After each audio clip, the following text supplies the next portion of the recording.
kinds of grief that souls sometimes speak about.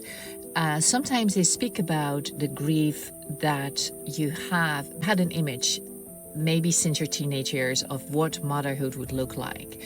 And then you became older, or you're reaching 40, and that didn't happen. And there can be a deep grief around that. Another kind of grief that they speak about often is that when you had like an idea of like, okay, by my end 30s, I'm going to be a mother.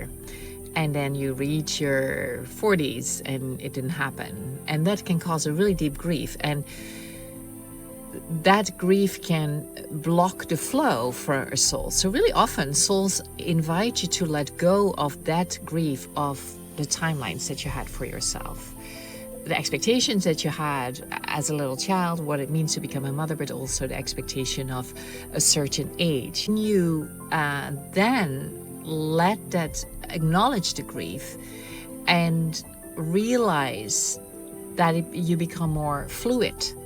And then you can get in touch with a whole new potential. And this is sometimes what souls wait for. They wait for you to have let go of the old ideas of when you became a teenager, what it would mean to be a mother, that you were holding on to very tight. They want you to let go of that, or the expectation, or by a certain time you will have become a mother. Instead, they invite you to realize that it is a co-creation, that it is alive, that you're not alone in this desire, and they invite you to invite them in and communicate to them and create a whole different kind, a much more mature motherhood.